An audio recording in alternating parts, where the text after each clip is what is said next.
فیض ہے، اگر سینے میں چلا گیا تو دعا دے دینا، اگر سینے میں نہ گیا تو تمہارا کیا بگڑا، تم اپنے گھر ہم اپنے گھر۔ بہت سے لوگ ہیں جو کہیں سے بیعت بھی ہوں گے، بیعت اپنی جگہ، فیض اپنی جگہ۔ لال شہباز قلندر رحمۃ اللہ حضرت ابراہیم قادری سے بیعت تھے، لیکن فیض انہوں نے صدرتی رحمۃ اللہ سے حاصل کیا۔ مانا ابراہیم قادری کو مرشد، فیض ان سے حاصل کیا۔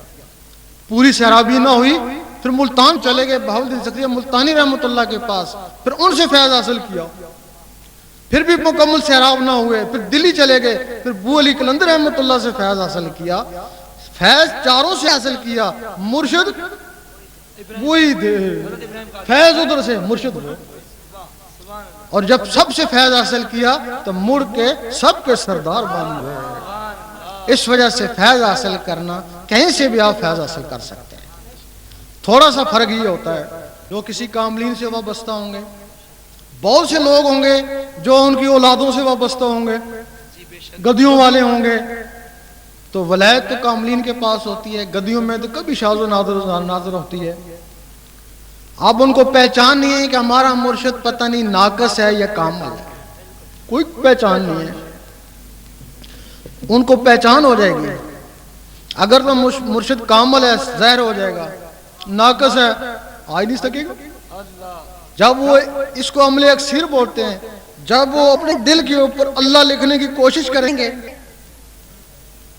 خیال اپنے مرشد کی طرف کریں کہ میرے انگلی کو وہ پکڑے ہوئے ہیں، مرشد پکڑے ہوئے ہیں۔ اگر اس کا مرشد کامل ہوا تو لازمی اس کو اپنی انگلی کے پاس نظر آئے گا۔ اگر اس کا مرشد ناقص ہوا تو اس کی انگلی کوئی بھی نہیں، پھر جو بھی اس کی انگلی پکڑے سمجھے وہی اس کا مرشد ہے۔ اب لوگ بہت سے سوچتے ہیں کہ مرشد پکڑ لیا یہی کافی ہے، نہیں، مرشد پکڑا اللہ کے لیے پکڑا ہے۔ مرشد کو پانا مقصد نہیں ہے، اللہ کو پانا مقصد ہے۔ اگر آپ 1000 مرشد پکڑ کے اللہ کو نہیں پہنچ سکتے تو بیکار ہے۔ اگر ایک بھوکا ننگا آپ کو اللہ سے ملا لیتا ہے وہ 1000 سے بہتر ہے۔ لوگ سوچتے ہیں کہ یہ بھی اس کا بیٹا ہے، یہ بھی نماز پڑھتا ہے، روزے رکھتا ہے، اس کی بھی داڑھی ہے، یہ بھی شریعت کے سارے کام کرتا ہے، یہی کہتے ہیں نا۔ نہیں، مرشد کامل میں اور عابد میں زمین آسمان کا فرق ہے۔ جب کوئی آدمی اللہ کی راہ میں نکلتا ہے، اللہ تعالیٰ اس کے اوپر اپنی تجلی ڈالتا ہے، جو موسیٰ علیہ السلام کے اوپر ڈالی تھی، یا تو ہلاک ہو گیا، ہلاک ہونے دو، یا شیشہ عقل ٹوٹ گیا، اس کو مجذوب بولتے ہیں، یا شیشہ عقل نہ ٹوٹا تو وہ محبوب ہو گیا۔ اب شرط ہے جس کے اوپر ایک دفعہ تجلی پڑ جائے، اللہ تعالیٰ روزانہ اس کو 360 سے لے کے 500 مرتبہ دیکھتا ہے، اس کے اوپر دیکھتا ہے، پھر روز اس کو ایک دفعہ اللہ تعالیٰ کی نظر رحمت اس کے ساتھ گناہ کبیرہ جلاتی ہے۔ اب اس کے گناہ کیا ہیں؟ اس کے پاس بیٹھنے والوں کے گناہ جلنا شروع ہو جاتے ہیں۔ حضور پاک کے اوپر اللہ تعالیٰ کی ہر وقت نظر رحمت رہتی، یہی وجہ ہے کہ آپ کی صحبت میں بیٹھنے والے بغیر وظیفوں چلوں کے ولیوں سے بھی اعلیٰ مقام حاصل کر کے چلے گئے۔ اصحاب کہف کے اوپر جب وہ نظر رحمت پڑتی، وہاں کوئی شخص نہیں تھا، صرف ایک کتا تھا، وہ کتا ہی حضرت قطمیر بن گیا۔ ولیوں کے اوپر وہ اللہ تعالیٰ کی نظر رحمت پڑتی ہے۔ ہو سکتا ہے آپ کا کوئی گناہ ساری عمر کی عبادت سے نہ جل سکے، ولی کے پاس بیٹھنے سے اس کے نظر رحمت سے جل جائے۔ ولی دوسروں کے لیے ہے اور وہ ناقص اس کا اپنے آپ کو بھی پتہ نہیں، وہ عابد اس کو اپنے آپ کو پتہ نہیں، ولی تو دوسروں کے لیے۔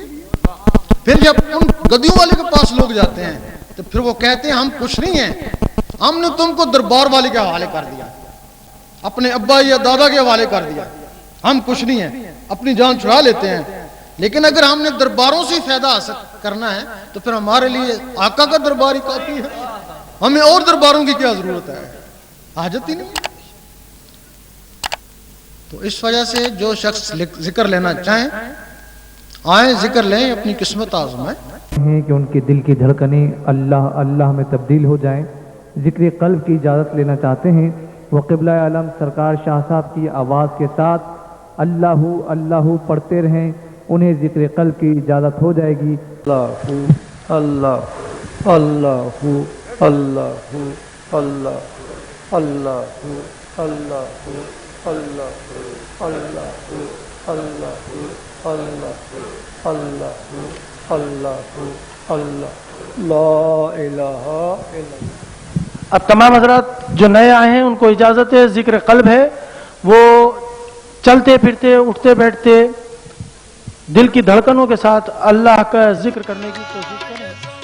بسم اللہ الرحمن الرحیم، الحمدللہ رب العالمین والعاقبۃ للمتقین والصلاۃ والسلام علی رسول سیدنا مولانا محمد وعلی آلہ وصحبہ وازواجہ وذریاتہ اجمعین برحمتک کا یا ارحم الراحمین۔ ان اللہ وملائکتہ یصلون علی النبی یا ایھا الذین آمنوا صلوا علیہ وسلموا تسلیما۔ اللہم صلی اللہ علی سیدنا محمد وعلی آل سیدنا محمد وسلم۔ یا اللہ صلاۃ والسلام کی برکت سے اور جو محفل جن لوگوں نے یہ اس کا اہتمام کیا ان کو اجر عظیم دے، اور اس محفل کی برکت سے ہمارے سینوں کو اپنے نور سے منور کر دے۔ یا اللہ ہم پر بھی رحمت نازل فرما۔